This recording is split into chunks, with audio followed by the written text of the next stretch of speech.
Let us know who we got in the Chicago way today. Lil Moe Closer, man. Lil Moe Closer, Lil Moe Closer. I'm not gonna ask you what that means.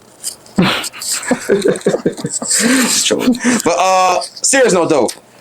Lil Moe Closer. First time stepping onto the wave. How you feeling?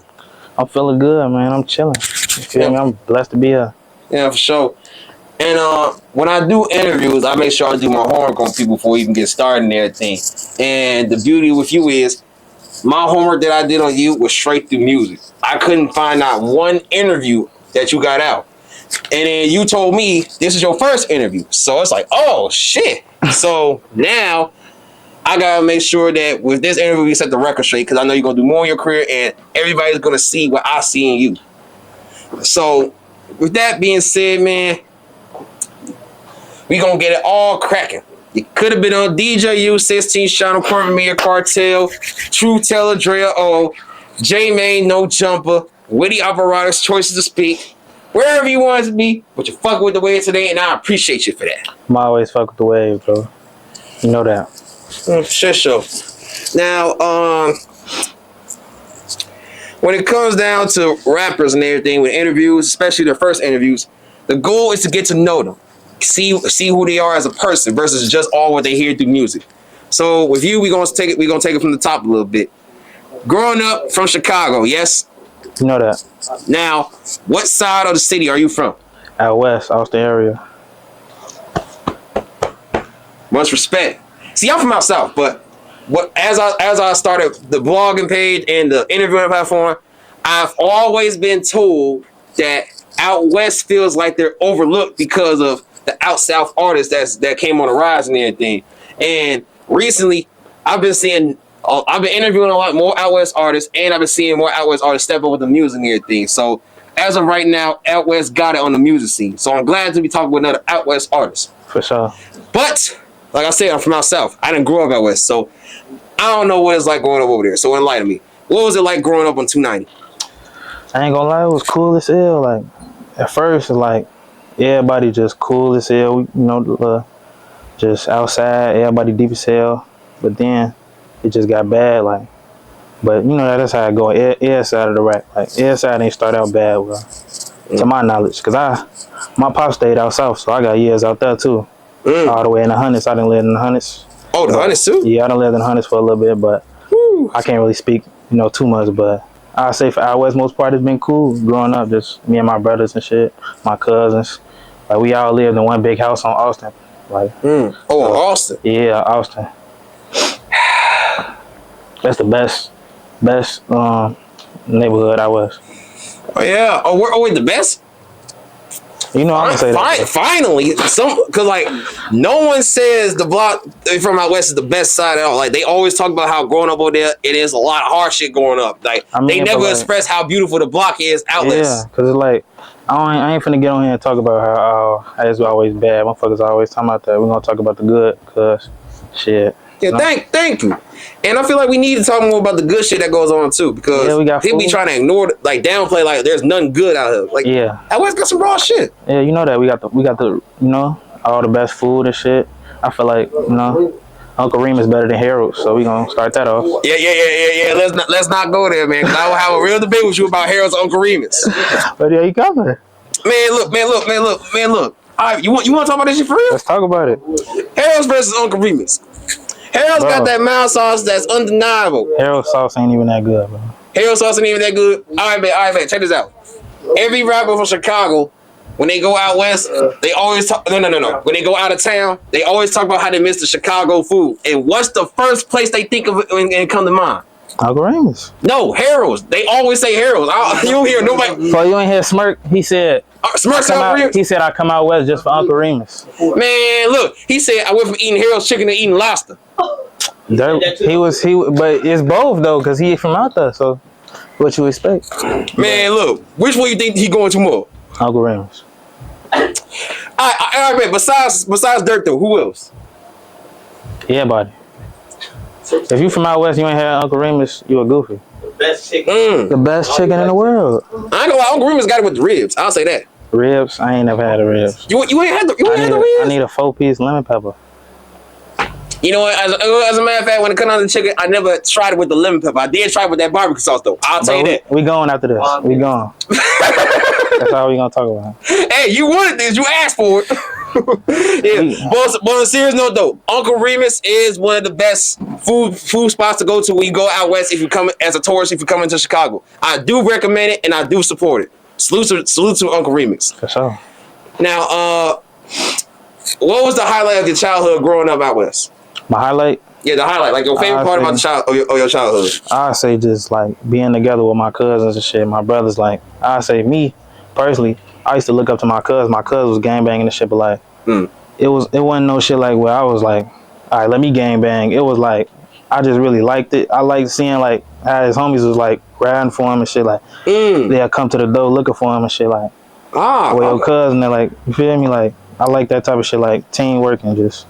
Everybody together and shit. All right, now this is the first. Like when it comes down to a lot of people, they always talk about how they was wrongfully influenced to be gangbang or whatever the case might be. Not saying that you are, by the way. Yeah, I ain't gangbang. Yeah. We ain't saying that at all. That shit big. But a lot of people that looked up to certain people who was doing what they doing out here, they always talking about for the money, the hoes, the guns, and all that shit. But you like you saw what you saw, and you saw the loyalty out of that. Yeah, shit. I love. So and that's a good thing. So you was actually influenced on some.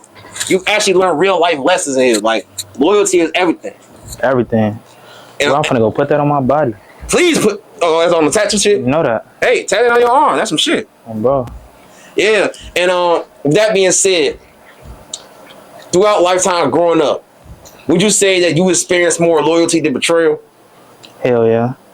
I'm gonna say that cause hey, you one of the lucky ones out here then. Yeah, cause I don't be like if you wacky, I could peep it. Like I could peep it early. Like it ain't really been too many times where I got surprised with that shit. Cause I got a good eye for that shit. Like if you moving, like I know patterns. So if you moving in some wacky patterns, I'm already know. I ain't even gonna bring you around certain shit cause you gonna do that, you know. Or you ain't gonna ride. Like certain people gonna ride. You gotta know. Like I really take accountability. I know about accountability. Like if you get snaked, most of the time it's because you weren't on point. You weren't looking. Cause the snake gonna hiss first. You know. Hey, how old is you? 22. I turned 22 this year. I dap you up on that part.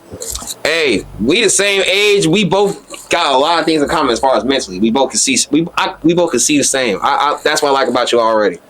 And on top of that, in this day and age, if you're under the age of, if you're between the ages of 15 and 25, you're considered a YN. You wouldn't call yourself that, or you would? Man, hell no, man. You know, you're the third YN to tell me this shit. But all right, now you gonna put that jacket on me, sure? No, I ain't putting it on. I'm stripping it off you. But why would you not call yourself a YN? Cause like a lot of they ass glorifying the wrong shit. But shit, it's good to be a YN though. If you turn and you doing your shit, you popping your shit, like that's cool. Cause the shorties got this shit. I fuck with a lot of the shorties, like Stop Bandz, you know. Baby Chief, them they the like them my type of YNs, like they gonna bring the shit to the music, but a lot of YNs just sliding and just glorifying all the dumbest shit like snaking backdoor and all that shit. Like I don't even want to be in the same boat as them, man. I'm Lil Moe, you know. So, and then we ain't even gonna name specific examples or anything, but focus on the ones you did name, like Bandz BabyChiefDoit. Yeah, now. Yeah. Now, first thing, the reason why I even asked about your age, not for the YN shit, but just because, like, right now, as a 2025 or maybe in the future, the young generation of rappers is what's the trending topic as far as music. Everybody's looking for the young rappers that's gonna blow with this shit, and I wanted to see if you was a part of the age range, so I could see like now you really finna blow because this is really your time. I ain't gonna lie, when it comes to the age range shit, that shit don't matter. Like. You could be 25 if your ass come out with some hits. Shit, we gonna fuck with. But if you look at who's currently trending right now, all these niggas is under the age of 22 or 22. That's why it make me go harder because it's like if shorty them doing this shit and they young. Yeah, I'm supposed to. You feel me? I'm supposed to be on my shit too. In fact, BabyChiefDoit actually said that the reason why he even decided to go harder was because like at first he was gonna quit rapping, but then he saw Chucky and Fatso. They signed by Dirk, and then his homies telling him, boy, that shit should be you. What the fuck is wrong with you? He's like, oh yeah, nah, I really been doing it. He kept going, and then what happened? He grew up that same year. Yeah, because it's like, when you know, like certain shit you just know. Like if you know you're gonna blow, you know you're gonna blow. Like it's certain shit. Like you don't even got to do no talking. Like I feel like everybody that blew up, they knew before. Like it wasn't no surprise. No, a lot of these niggas never knew if they're gonna blow up or not, because like it's always a whole bunch of songs that you might think is gonna be that hit, and either that shit blow or it don't, and 9 times out of 10 it don't. But then the songs that you don't even like, you put it out anyway, and that's what gets you. That's true too, though. Yeah, that's true too. Cause there's been a lot of times people told me a song that I really wasn't caring for was their favorite song, and I'm like, what? Right. Why they come around playing something like that I don't really like, but shit, they like it. So yeah, for sure. And with that being said, I hope you take mine. Never doubt your own songs, cause that could be that one song. And have faith in your songs, cause that could be that one song. I'm learning that too. Yeah. I give up me away, but lately I've been just going in. Like I just like if I get that first hook off, like you know how a hook be like 8 lines. Once I get the 8 lines, ain't no going back. Like I gotta finish. Like that's my rule. Like you get 8 bars, you gotta finish. But if I don't get 8 bars, I'm gonna just let it go. Cause that's a nice method. I'm glad you had that method, bro. That's what's been getting me off. Like for sure. And last topic, as far as like growing up and everything, then we're gonna get into the music and everything. Normally I would ask about your school life and everything, but you said you dropped out of school. Yeah. At what age? 17. Okay, junior year in high school. Yeah. Okay, I'm glad it wasn't your senior year, because another rapper. It was finna be my senior year, but. Oh, it was finna be your senior year. No, it was like this, like after what's the third grade? After 11. After June, yeah. After that, I was just like, this shit got crazy, like motherfucker, you know, homeless and shit.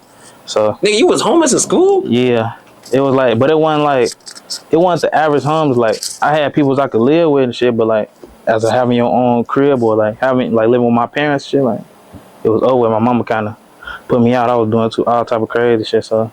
Oh. She was like, you grown as hell, so you ain't trying to go to school and you ain't doing your homework. You coming in smelling like weed, all type of shit. 17, so she like, go ahead. So I went ahead, moved to my cousin's crib all the way in the hundreds. I always in the hundreds for like, that's why I said I was in the hundreds for a minute. I was in the hundreds low, and I just couldn't go to school because my school out west, but I'm all the way in the hundreds. What I'm gonna do? At first, I tried to do the online school, but then that shit get goofy, you know. You the first to ever tell me that they always just kicked them out. Like I'm doing this for having you. Not one person said that.